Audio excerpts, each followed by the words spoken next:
कल मारुति सुजुकी ने new generation Swift को लॉन्च कर दिया है, जिसकी प्राइस 6,50,000 से शुरू होकर टॉप वेरिएंट 9,65,000 में मिल जाता है, जिसमें ओल्ड स्विफ्ट से कई सारे चेंजेस किए गए हैं। तो चलिए ओल्ड स्विफ्ट को न्यू स्विफ्ट से कंपेयर करके देख लेते हैं कि न्यू स्विफ्ट में क्या क्या चेंजेस किए गए हैं। तो सबसे पहले बात करते हैं डायमेंशन की। तो ओल्ड स्विफ्ट की लेंथ 3845 mm की थी, जहां पे न्यू स्विफ्ट की लेंथ 3860 mm की है। ओल्ड स्विफ्ट की विड्थ 1735 mm की थी, जहां पे न्यू स्विफ्ट की विड्थ भी सेम 1735 mm की है। ओल्ड स्विफ्ट की हाइट 1530 mm की थी, जहां पे न्यू स्विफ्ट की हाइट 1520 mm की है। लेकिन हाँ, दोनों कार में सेम 2450 mm का व्हील बेस मिलता है and old and new Swift में सेम 163 mm का ग्राउंड क्लियरेंस मिलता है। तो ओवरऑल न्यू स्विफ्ट की लेंथ थोड़ी सी बड़ी है, लेकिन बाकी सारे डायमेंशन में दोनों कार सेम है एंड लेंथ और हाइट में बदलाव डिजाइन और न्यू बम्पर की वजह से है एंड दोनों में सेम व्हील बेस मिलता है, जिसके कारण ओल्ड स्विफ्ट जैसा ही न्यू स्विफ्ट के कैबिन में स्पेस भी सेम ही मिलेगा। अब बात करते हैं इंजन की। ओल्ड स्विफ्ट में आपको 1.2 litre naturally aspirated 4 cylinder petrol engine मिलता था, जो 89 bhp की power 113 newton metre torque generate करता था, जहां पे न्यू स्विफ्ट में 1.2 litre naturally aspirated 3 cylinder petrol engine मिलता है, जो 80.8 bhp की power 112 newton metre torque generate करता है। तो इंजन पावर में ओल्ड स्विफ्ट से न्यू स्विफ्ट में थोड़ा सा कम पावर हुआ है, जो लगभग 8 bhp का डिफरेंस है। एंड हाँ, ओल्ड स्विफ्ट के मुकाबले न्यू स्विफ्ट में 3 सिलेंडर इंजन भी मिलता है, जिसकी वजह से उतना स्मूथ नहीं मिलेगा जितना कि ओल्ड स्विफ्ट में था। अब बात करते हैं माइलेज की।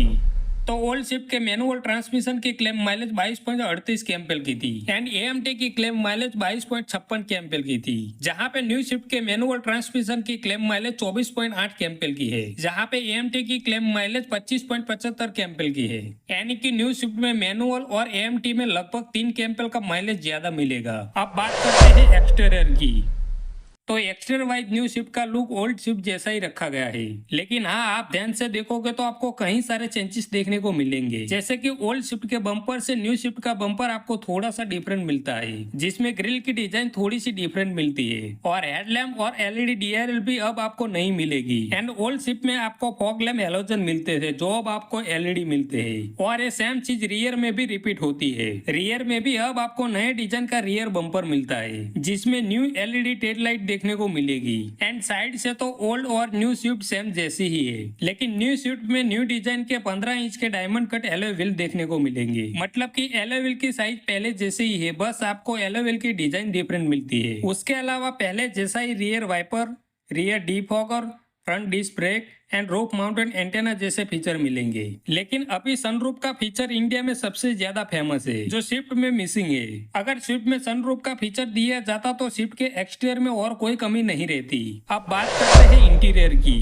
तो इंटीरियर में बहुत सारे चेंजेस किए गए हैं, जैसे कि ओल्ड स्विफ्ट और न्यू स्विफ्ट का इंटीरियर लेआउट टोटली डिफरेंट है। न्यू स्विफ्ट में 9 इंच की फ्लोटिंग टच स्क्रीन मिलती है, जहां पे ओल्ड स्विफ्ट में 7 इंच की टच स्क्रीन मिलती थी। एंड न्यू स्विफ्ट में ऑटो क्लाइमेट कंट्रोल में न्यू कंट्रोल बटन मिलते हैं, जहां पे ओल्ड स्विफ्ट में थोड़े से ओल्ड स्टाइल के थे। एंड ओल्ड और न्यू स्विफ्ट में क्लस्टर तो एनालॉग ही मिलता है, लेकिन न्यू स्विफ्ट में डिजाइन और थोड़े से ज्यादा फीचर मिलते हैं। एंड ओल्ड स्विफ्ट में नॉन ब्रांडेड साउंड सिस्टम मिलता था, उसके बदले अब अल्कानी के स्पीकर मिलते हैं। उसके अलावा ओल्ड स्विफ्ट जैसी ही फैब्रिक की सीट मिलती है, लेकिन डिजाइन और कलर थोड़े से अलग मिलते हैं। एंड ओल्ड स्विफ्ट में आपको वायरलेस चार्जर नहीं मिलता था, जो अब आपको न्यू स्विफ्ट में मिलता है। एंड ओल्ड स्विफ्ट में आपको रियर एसी वेंट भी नहीं मिलते थे, जो अब आपको न्यू स्विफ्ट में मिलते हैं। उसके अलावा ओल्ड स्विफ्ट जैसा start push button, steering control, rear camera and cruise control जैसे फीचर मिलते हैं। तो इंटीरियर वाइज न्यू स्विफ्ट में सारे फीचर मिल जाते हैं, जो ओल्ड स्विफ्ट में मिसिंग थे, जैसे floating touch screen, wireless charger and rear AC vent. लेकिन हाँ, सेगमेंट की बाकी कारों से अभी भी स्विफ्ट में फीचर की कमी है।